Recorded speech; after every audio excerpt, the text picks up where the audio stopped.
दोस्तों, एक बार फिर से स्वागत है आपका मेरे YouTube चैनल पढ़ने की कला। तो आज हम लेकर आए हैं टीपीए यूनिट फर्स्ट का थर्ड क्वेश्चन, जिसमें हम अचल संपत्ति, अनुप्रमाणन, सूचना, अनुयोज्य दावे और भूबद्ध शब्दों की व्याख्या करेंगे। तो दोस्तों, ज़्यादा से ज़्यादा चैनल को सब्सक्राइब कीजिएगा, लाइक कीजिएगा, शेयर कीजिएगा, जिससे हमारा जो मेहनत है वो अप्रिशिएट किया जा सके। तो चलो अब शुरू करते हैं। मेरे YouTube चैनल पे बीएनएस की फर्स्ट यूनिट के मैंने कंप्लीट लेक्चर, कंप्लीट क्वेश्चन सारे मैंने करा रखे हैं। तो आपसे आशा करता हूँ, उम्मीद करता हूँ कि आप जाके उन चैनल्स को भी उन वीडियो को भी देखें और उसमें भी समझने का प्रयास करें। और जैसे जैसे मैं वीडियो बनाऊँगा वैसे वैसे इस पर अपलोड करता रहूँगा। तो आप लोगों से रिक्वेस्ट है कि आप लोग इस चैनल पर जुड़े रहें, बने रहें और चैनल को सब्सक्राइब जरूर कर लीजिएगा, जिससे कि जैसे ही मैं नई वीडियो अपलोड करूँ वैसे ही तुरंत सबसे पहले आपके पास आ जाए और आपके पास नोटिफिकेशन आ जाए। उस बेल को भी ऑन कर लीजिएगा। चलो शुरू करते हैं। ठीक है जी, ये थर्ड क्वेश्चन है। अचल संपत्ति, अनुप्रमाणन, सूचना, अनुयोज्य दावे और भूबद्ध शब्दों की व्याख्या करनी है अपने को। संपत्ति अंतरण अधिनियम 1882 की धारा 3 में इस अधिनियम का निर्वचन खंड इंटरप्रिटेशन क्लॉज है। इसमें विभिन्न शब्दों की व्याख्या की गई है। अब निर्वचन खंड क्या होता है? देखिए, निर्वचन खंड क्या होता है, जिसमें टीपीए के जो शब्द होते हैं, उनकी जो परिभाषाएं होती हैं, उनको डिटेल में एक्सप्लेनेशन कर रखा है। इंटरप्रिटेशन मतलब क्या होता है, डिटेल से उनको एक्सप्लेन कर रखा है, वो चीज़ें दे रखी है। तो इससे प्रथम आता है अचल संपत्ति। अचल संपत्ति को स्थावर संपत्ति भी कहा जाता है। ठीक है, इमूवेबल बोलते हैं। पता है सबको कि भाई अपन ने पहले 2 क्वेश्चन पढ़ चुके हैं कि भाई स्थावर कौन सी होती है, जंगम कौन सी होती है। स्थावर वो होती है जिसको अपन हिला नहीं सकते, जो इमूवेबल होती है। ठीक, अधिनियम की धारा 3 में स्थावर संपत्ति की व्याख्या की गई है, न कि शाब्दिक परिभाषा। धारा 3 में स्थावर संपत्ति की व्याख्या की गई है, न कि शाब्दिक परिभाषा। व्याख्या करी गई है उसकी, परिभाषा नहीं दी गई स्थावर संपत्ति की। यह व्याख्या नकारात्मक स्वरूप की है, अर्थात इसमें यह बताया गया है कि स्थावर संपत्ति में क्या सम्मिलित नहीं है। इसका अभिप्राय यह हुआ, जो इसमें सम्मिलित नहीं है उसको छोड़कर शेष सभी सम्मिलित है। समझ में आई बात? इसका मतलब ये कह रहा है कि जो इसकी व्याख्या है उसका नेगेटिव रूप में करी गई है। इसमें बताया गया है कि स्थावर संपत्ति में क्या सम्मिलित नहीं है। इसका अभिप्राय यह हुआ कि जो इसमें सम्मिलित नहीं है उसको छोड़कर शेष सभी सम्मिलित हैं। धारा 3 के अनुसार स्थावर संपत्ति के अंतर्गत खड़ा काष्ठ, उगती फसलें या घास आदि नहीं है। इन तीनों को छोड़कर बाकी जो भी सब कुछ है ना, वो सब स्थावर संपत्ति में आ जाता है। स्पष्ट है कि स्थावर संपत्ति में निम्नांकित को छोड़कर शेष सभी सम्मिलित है। जैसे खड़ा काष्ठ, उगती फसलें, घास, इन तीनों को छोड़कर।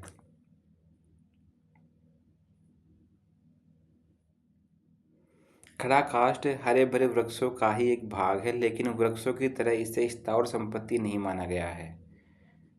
ठीक है, शांताबाई बनाम स्टेट ऑफ मुंबई के मामले में उच्चतम न्यायालय द्वारा यह विनिर्धारित किया गया है कि खड़ा काष्ठ काटने के बाद ही उपयोग में आता है, और जो ही वह काटने के लिए आशयित होता है, चल यह जंगम संपत्ति की परिभाषा में आ जाता है। खड़ा काष्ठ मुख्य रूप से भवन निर्माण के लिए इमारती लकड़ी, मरम्मत, नौका निर्माण, जलाने की लकड़ी, कोयला आदि के परियोजनात काम में आता है। ठीक है, ये क्या कह रहे हैं, जो खड़ा काष्ठ, जो स्टैंडिंग टिम्बर, जो खड़ा पेड़ है ना, खड़ा पेड़, वह हरे भरे वृक्षों का ही एक भाग होता है।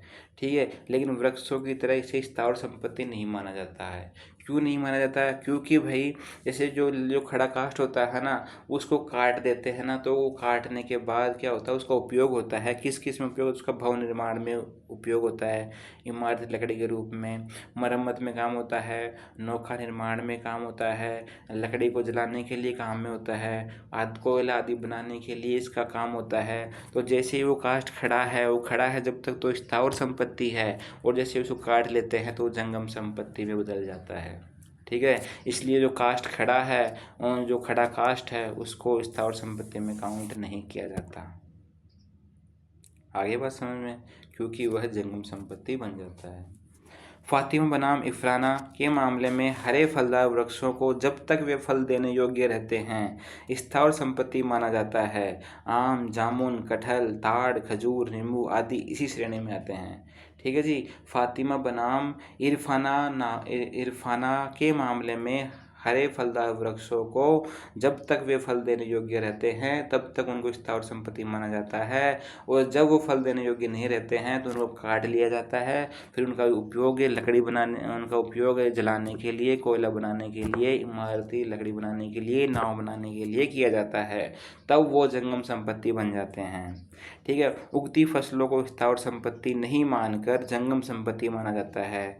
क्यों? क्योंकि इनका उपज से पृथक कोई अस्तित्व, कोई उपयोग ही नहीं होता है। ठीक है। जो फसल है उसका उपभोग करना ही पड़ेगा, वो उसका बिना उपयोग करे उसका कोई मतलब नहीं है। इसलिए बोला गया है कि जो उगती हुई फसलें होती है उनको स्थावर संपत्ति नहीं माना गया है, इनको जंगम संपत्ति माना गया है, क्योंकि जो उपज से पृथक कोई अस्तित्व नहीं होता है, इनका उपयोग नहीं होता है, इसलिए इनको इस जंगम संपत्ति बोला जाता है। महावीर बनाम इनायत है। घास को भी जंगम संपत्ति माना गया है, क्योंकि पशुओं के खाद्य के रूप में उपयोग के अलावा इसका कोई उपयोग नहीं रहता है, इसलिए घास को भी जंगम संपत्ति माना गया है।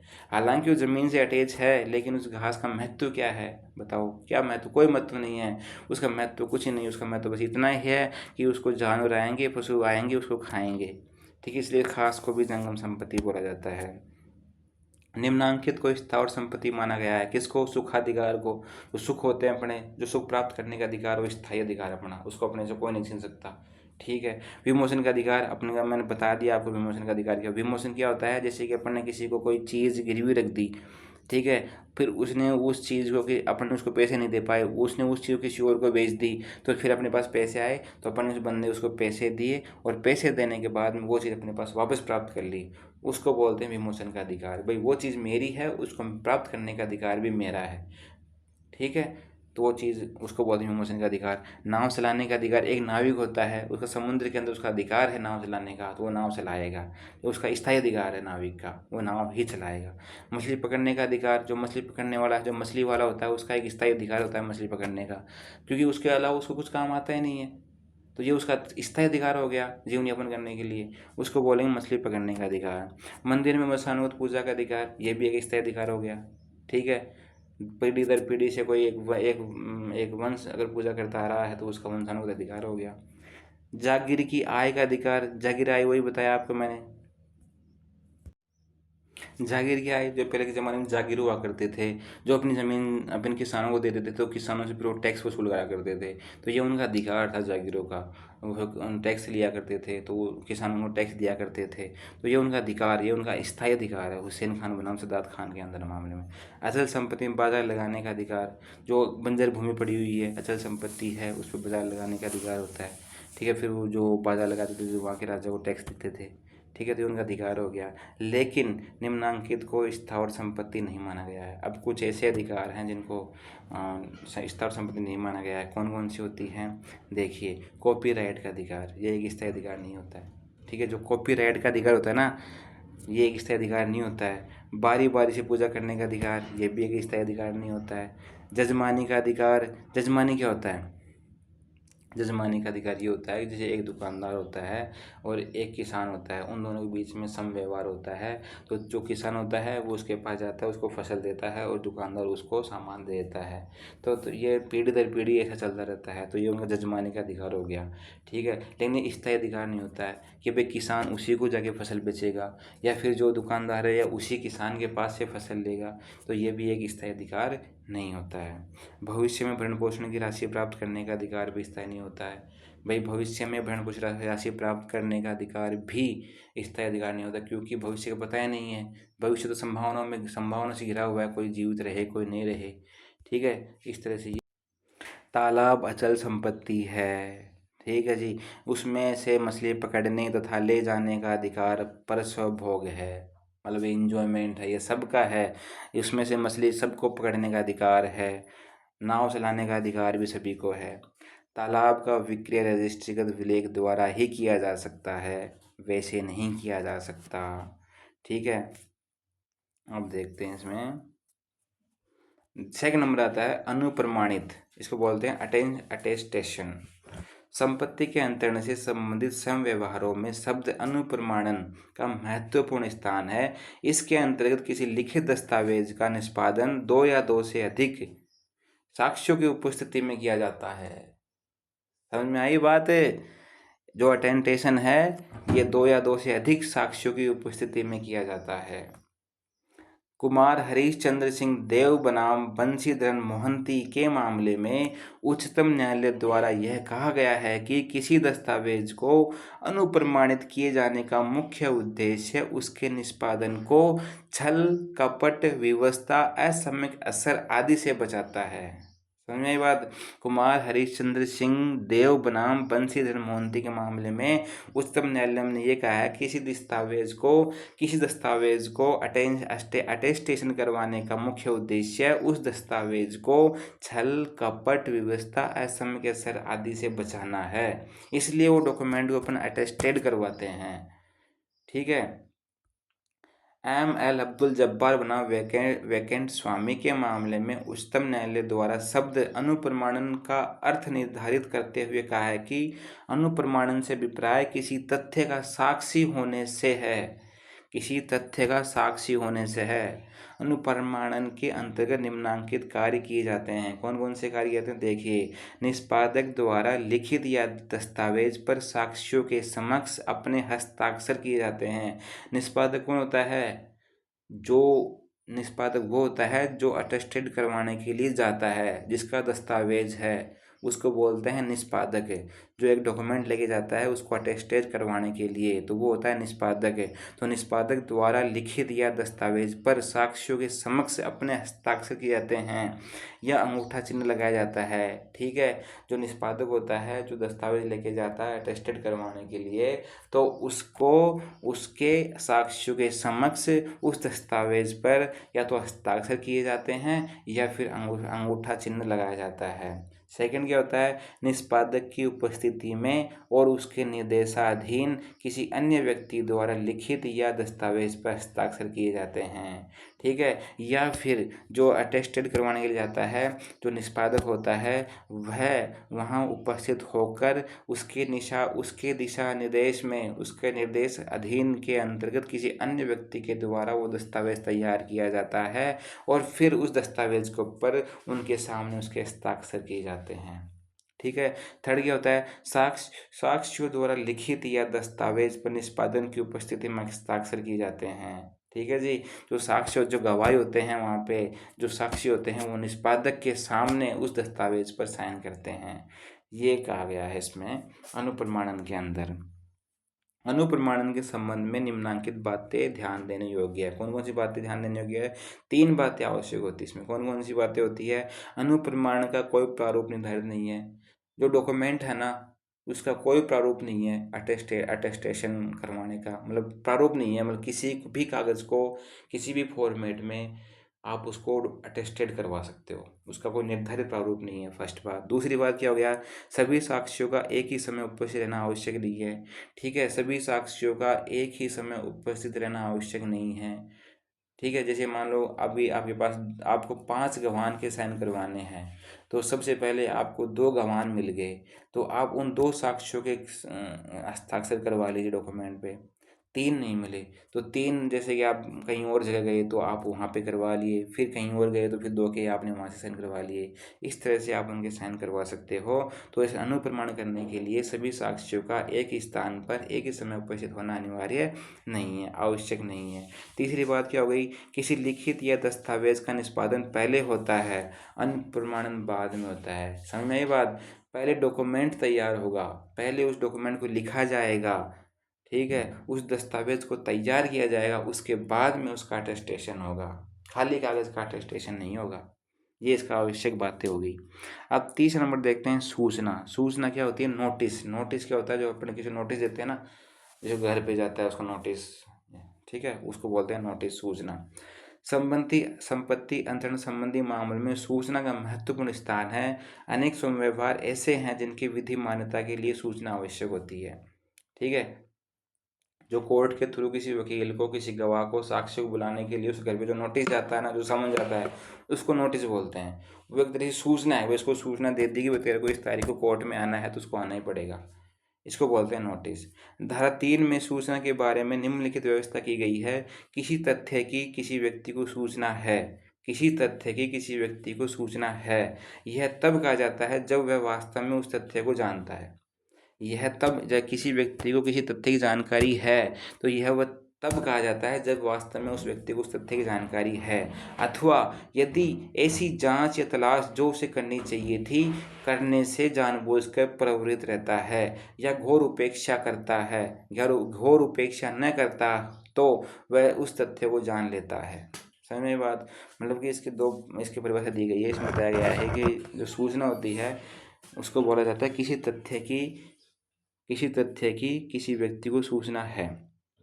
यह तब कहा जाता है जब वास्तव में उस तथ्य को वह जानता है। ठीक, अथवा मतलब इसी का सिमिलर रूप बता रहा हूँ। अथवा ऐसी जांच या तलाश जो उसे करनी चाहिए थी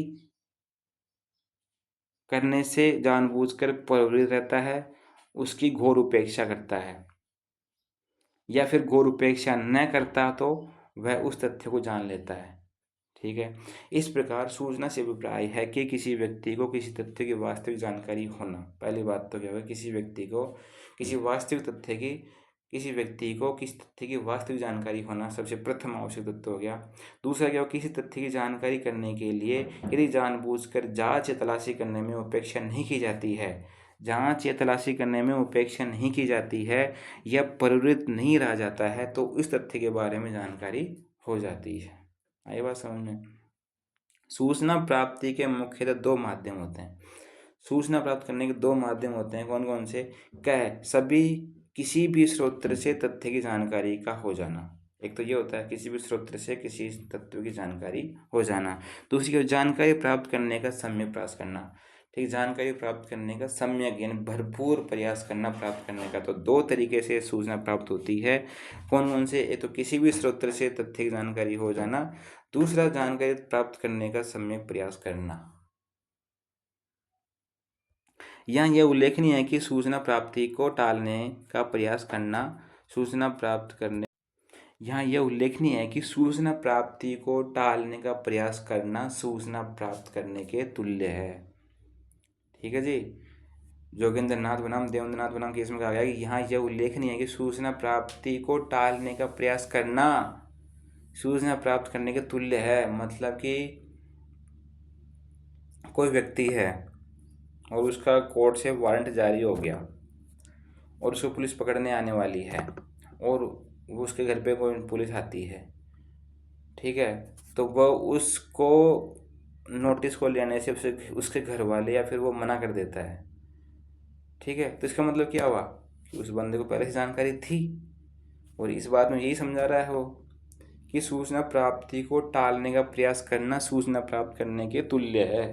जोगिंद्र नाथ बनाम देवेंद्र नाथ मामले में रजिस्ट्रीगत पत्र लेने से इनकार करने को सूचना के तुल्य माना गया है। सही बात है। इसी प्रकार राघव कुंवर बनाम ब्रज बिहारी के मामले में नीलाम विक्रय में संपत्ति पर भार का पता लगाने में चूक या लापरवाही करना सूचना के तुल्य माना जाता है। संपत्ति एक कोई प्रॉपर्टी विक्रय की जा रही थी, उस विक्रय पर भार का पता लगाने में चूक कर दी गई, इसका मतलब क्या? लापरवाही कर दी क्योंकि उसको जानकारी थी। सूचना के तुल्य माना गया है इसको।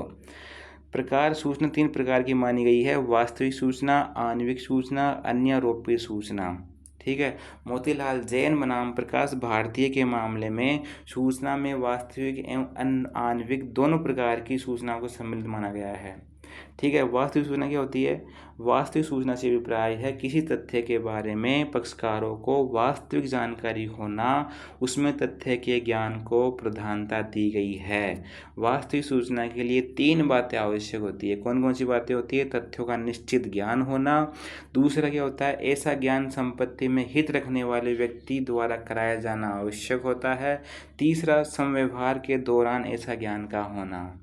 ठीक है। जो वास्तविक ज्ञान होता है जो वास्तविक सूचना होती है उसके लिए 3 बातें आवश्यक बताई गई हैं। पहली बात क्या है, तथ्यों का निश्चित ज्ञान होना। दूसरी बात क्या होता है, ऐसा ज्ञान संपत्ति में हित रखने वाले व्यक्ति के द्वारा कराया जाना। तीसरा क्या होता है, समव्यवहार के दौरान ज्ञान का पता चलना या समव्यवहार के दौरान ऐसा ज्ञान होना। भगवंत सिंह बनाम दिल्ली विकास प्राधिकरण के मामले में दिल्ली उच्च न्यायालय द्वारा यह भी निर्धारित किया गया है कि वास्तविक सूचना में तथ्यों का पूर्ण एवं स्पष्ट ज्ञान कराया जाना अपेक्षित है। वास्तविक सूचना में तथ्यों का पूर्ण एवं स्पष्ट ज्ञान कराया जाना आवश्यक है, अपेक्षित है। अब आता आणविक सूचना, कंस्ट्रक्टिव नोटिस में तथ्यों का प्रत्यक्ष रूप से ज्ञान नहीं होता है। ठीक, आणविक सूचना में जो तथ्य होते हैं उनका प्रत्यक्ष रूप से उनमें उनका ज्ञान नहीं होता है, अपितु सम्यक प्रयास से ऐसा ज्ञान प्राप्त करने का प्रयास किया जाता है। वस्तुतः यह आचरण द्वारा ज्ञान प्राप्त करने का माध्यम है।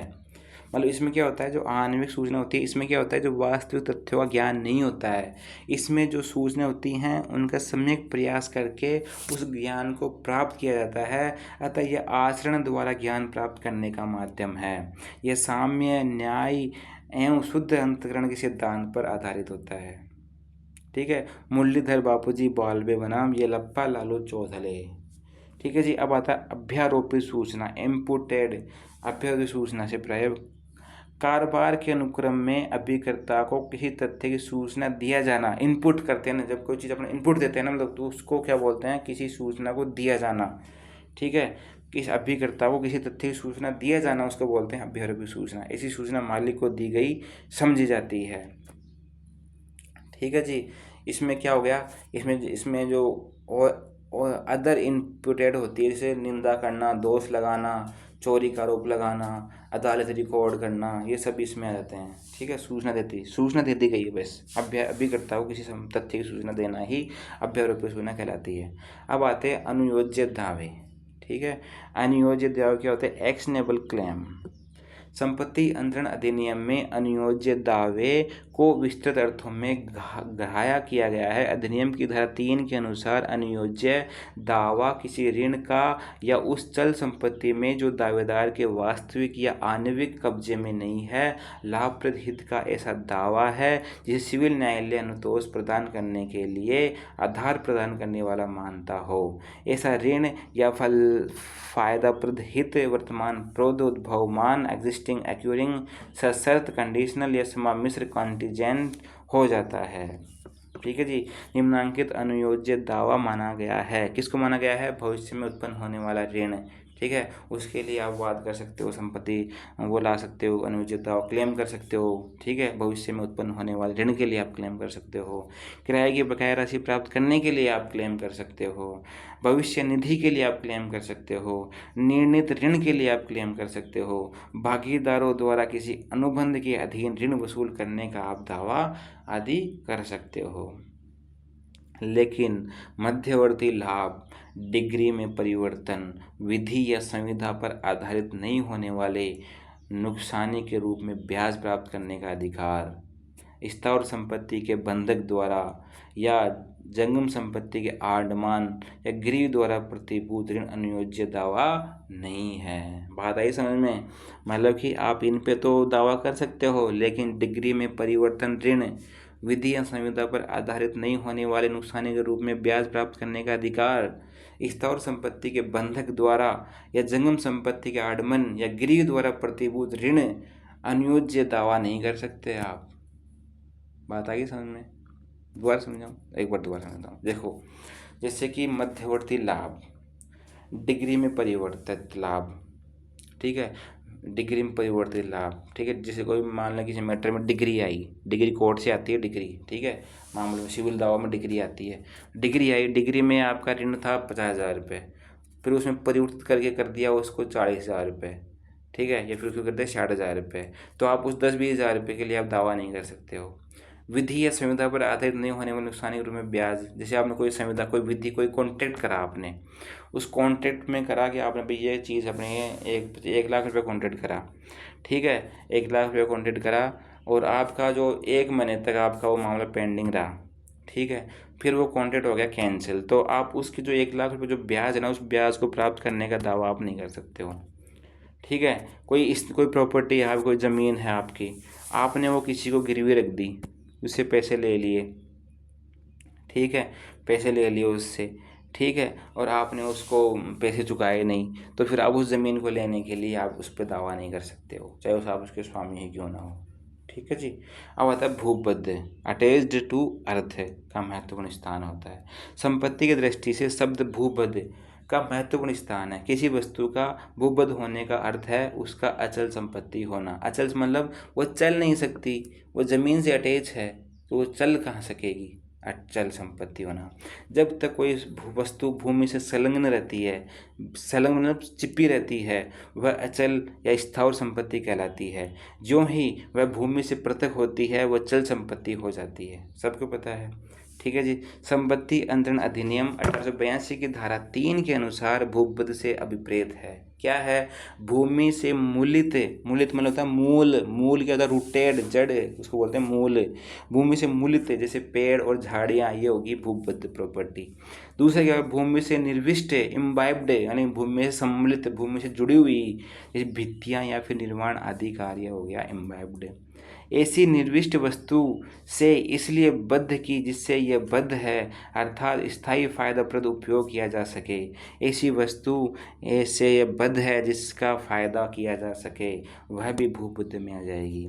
इससे यह स्पष्ट होता है कि भूपद का अर्थ है भूमि अथवा पृथ्वी से लगी होना, समृद्ध होना या संलग्न होना।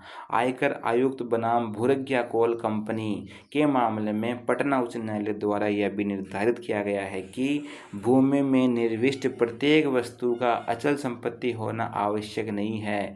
यह प्रत्येक मामले की परिस्थितियों, भूपद्यता के आशय एवं उद्देश्य पर निर्भर करता है। भूपद्यता का सिद्धांत निम्नांकित 2 सूत्रों पर आधारित होता है। पहला, जो कुछ भूमि से संलग्न है वह भूमि का ही भाग है। ये तो पहली बात, पहला सूत्र हो गया। जो कुछ भूमि से संलग्न है वह भूमि का ही भाग है, पहली बात। दूसरी बात, जो निर्माण कार्य भूमि पर किया जाता है वह भूमि का ही होता है। ठीक है, ये 2 बात बताई गई है। ठीक है, उच्चतम न्यायालय के द्वारा। ठीक है, सिद्धांत दिए हैं। क्या बात दिए हैं? पहली बात तो ये होगी, जो कुछ भी भूमि से संलग्न है वह भूमि का ही भाग है। दूसरा, जो कुछ कार्य भूमि पर किया जा रहा है वह कार्य भूमि का ही होता है। ठीक है, तो इस तरह हमने टीपीए की फर्स्ट यूनिट को समाप्त कर दिया है। मैंने अच्छे से आपको तीनों क्वेश्चंस को एक्सप्लेन करके समझाने का प्रयत्न किया है। आई होप आपको वीडियो अच्छा लगा होगा। आप हमारी मेहनत को अप्रिशिएट कर सकते हैं। वीडियो अच्छा लगा हो तो लाइक कीजिएगा, शेयर कीजिएगा, सब्सक्राइब कीजिएगा और हमारे चैनल के साथ ऐसे ही बने रहिएगा। मैं कंप्लीट एलएलबी के सेकेंड ईयर पूरी सीरीज़ का वीडियो बनाकर इस यूट्यूब पर डालता रहूँगा। तो आप चैनल को अवश्य सब्सक्राइब कर लो और नोटिफिकेशन बेल को ऑन कर लो, जिससे वीडियो डलते ही तुरंत आपके पास नोटिफिकेशन आ जाए। तो बहुत बहुत धन्यवाद आप लोगों का वीडियो देखने के लिए। आपका बहुत बहुत धन्यवाद आपका समय देने के लिए। Thank you so much. Bye bye. अब मिलते हैं नेक्स्ट अगले क्वेश्चन के अंदर।